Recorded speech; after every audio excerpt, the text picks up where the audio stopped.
किसी गांव में एक बड़ा सा पीपल का पेड़ था। उसी पेड़ पर कालो कौवा अपनी बीबी गोरी कौवा के साथ रहता था। दोनों खूब प्यार से रहते थे। गोरी कौवा बहुत समझदार थी और कालो कौवा थोड़ा चालाक, लेकिन कभी कभी आलसी भी हो जाता था। दोनों हर सुबह खेतों में उड़कर दाना चुगने जाते और पेड़ पर बैठकर गाना भी गाते थे। एक दिन कालो कौवा की भांजी काजल कौवा भी उनके पास रहने आ गई। काजल बहुत शरारती थी। वो पेड़ की डाली से उल्टी लटक जाती, गोरी कौवा के पकाए दाने चुपके से खा जाती और कालो कौवा की पूंछ खींचकर भाग जाती।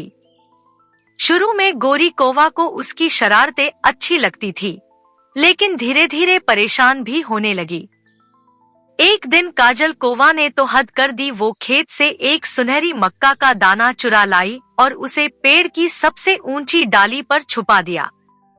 जब कालो कौवा ने पूछा कि वो दाना कहाँ गया, तो काजल बोली, मामा, मैंने उसे चिड़िया रानी को गिफ्ट कर दिया। कालो कौवा परेशान हो गया। उसे लगा कहीं गांव के किसान को पता चला तो मुसीबत हो जाएगी। गोरी कौवा ने काजल को समझाया, काजल बेटा, शरारत अच्छी है लेकिन चोरी बुरी बात है। मामा मामी को शर्मिंदा मत कर। काजल को अपनी गलती समझ आई। वो अगले दिन किसान के खेत में गई, मक्का का दाना वापस रखा और बदले में किसान के खेत की देखभाल करने लगी। वो दूसरे पक्षियों को भगाती जो ज्यादा दाने खाते थे। किसान भी खुश हुआ। अब काजल भी समझदार हो गई। कालो कौवा, गोरी कौवा और काजल कौवा तीनों ने मिलकर एक नया घर बनाया। वो हर दिन मिलकर खेत की रखवाली करते और खूब मजे से रहते। और जब गांव में कोई भी कौवा शरारत करता, तो काजल उसे खुद समझाती, अच्छा कौवा वही जो मेहनत से खाए।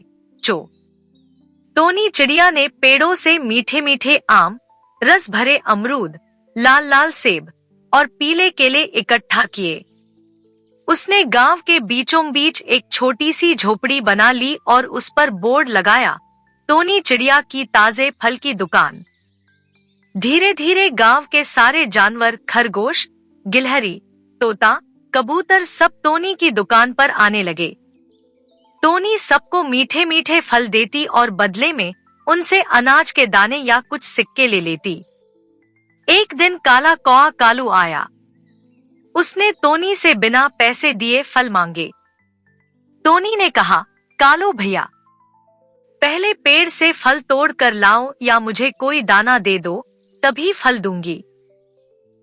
कालो को पहले तो गुस्सा आया, लेकिन फिर उसने सोचा कि टोनी सही कह रही है। उसने जंगल से बेर और जामुन लाकर टोनी को दिए। टोनी ने उसे भी रस भरे आम दे दिए। अब कालू भी रोज टोनी की मदद करने लगा। वह पेड़ों से अच्छे फल लाकर देता। टोनी की दुकान अब और भी बड़ी हो गई। उसने छोटी छोटी टोकरी बनाई, सब जानवरों के लिए। कोई भी आता, अपना पसंदीदा फल चुनता और खुश होकर जाता। गांव के सारे जानवर अब बीमार भी कम पड़ते थे, क्योंकि टोनी चिड़िया ताजे और मीठे फल सबको देती थी। उसकी दुकान अब जंगल में मशहूर हो गई। टोनी खुश थी कि उसकी मेहनत से सबका पेट भी भरा रहता और गांव में प्यार भी बढ़ता। दोस्तों, वीडियो को यहीं पर समाप्त करते हैं। वीडियो अच्छी लगी हो तो वीडियो को लाइक कर चैनल को सब्सक्राइब जरूर करनी। धन्यवाद।